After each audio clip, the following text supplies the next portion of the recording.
Good morning, everybody. This is Mel Soul at the Tupelo Bay Golf Center. We're on the 9th hole, which is a nice little par 3 with a split level green. And course management today is about chipping, managing the clubs you use and where you land the ball. So for me, if I'm chipping with a pitching wedge, my ball will usually fly in the air about halfway and roll about halfway. My 8-iron will fly about 1/3 and roll 2/3, and my 6-iron will fly about 1/4 and roll 3/4. The golden rule in chipping is always to try and just get the ball on the green and let it run out to the flag. Now, this particular shot here, I've already paced this off, and I'm 40 yards from the flag, and to the edge of the green is about 20 yards. So this is a half air time, half ground time. Now, I could take my lob wedge and hit a 40-yard pitch shot, but with the higher handicaps, the danger here is if you miss-hit it and it comes up a little short, it's going to roll all the way down that severe upslope and end up right at the front of the green, leaving you with a really tough putt up the hill. I want to make sure that I get this ball on the top level. So I want to land this ball 2 or 3 foot on the green. Because we're going uphill, I have to counter that by taking 1 extra club. So instead of my pitching wedge doing my half air time, half ground time, I'm actually going to take my 9-iron to counter that little uphill. So I'm planning on just hitting a little chip shot. So you can see I don't have to swing very hard.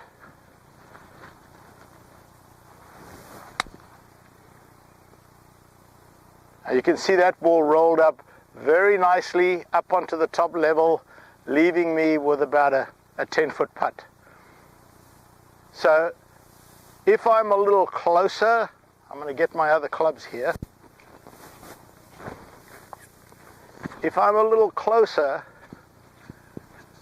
and now I've got about a 1/3, 2/3. The key here, folks, is make sure you pace it off. I would walk from my ball to the flag.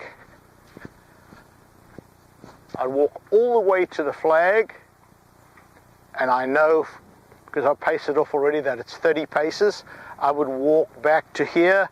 To here, we've already established that it's 20. So I've got 10 air time, 20 ground time. That's a 1/3 air time, 2/3 ground time. That's normally my 8-iron. But because of that severe upslope, I'm actually going to take my 7-iron. If this was a flat green, I would use the 8, but I'm actually going to take my 7-iron. And again, now I'm going to land it on the bottom level and let it run up. That's a much easier shot for the average golfer. So again, all I'm doing is hitting a little chip shot. It'll go very low. It rolls up the hill. Again, leaves me with a makeable putt.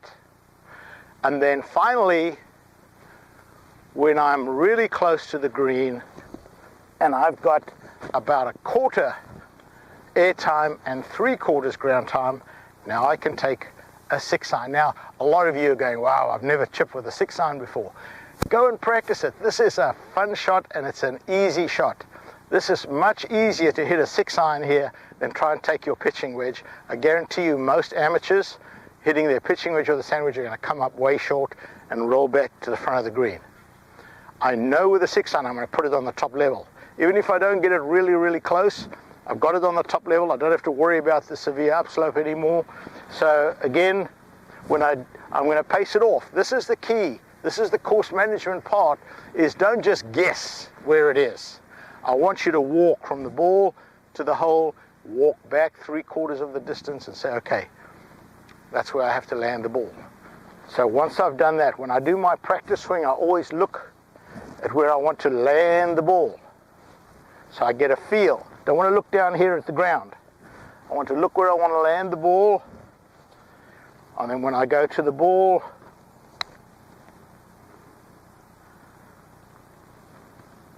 okay, so that one actually rolled a little bit short. And the reason was I landed the ball a little bit too short. I needed to fly this about 3 or 4 foot on the green, and I didn't. So when you're practicing, if I hit a shot like that when I'm practicing, remember, every shot is an adjustment on the previous shot. So that one, obviously I made my pendulum too small, didn't fly the ball in the air as far as I wanted it to, so as it got up that hill it really killed the speed. So now I'm going to make my pendulum bigger because I want to land this ball a little further on the green. So I'll make my pendulum a little bit bigger.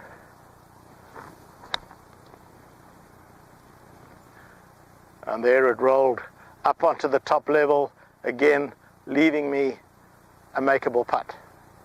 So when you're on the course, a lot of people think, oh, to walk all the way back and walk, people behind are going to be my playing partners, it's going to take too much time. I tell you, I do this every round that I play, and people don't even know that I'm doing it. Because as I get out the cart, I walk past my ball and I start counting all the way to the flag. Then I walk back to a spot, usually 3 or 4 foot on the green, to about here. And then I'm saying, okay, is this a halfway? Is this a third of the way? Or is this a quarter of the way? If it's halfway, I'm going to chip with my pitching wedge. If it's a third of the way, I'm going to take my 8-iron. If it's a quarter of the way, I'm going to take my 6-iron. If I've got an uphill like this, I'm going to add 1 club. If we were chipping from the other side of the green and the flag was down here and I had to come downhill, I would subtract 1 club. So instead of the 6, I'd go to the 7.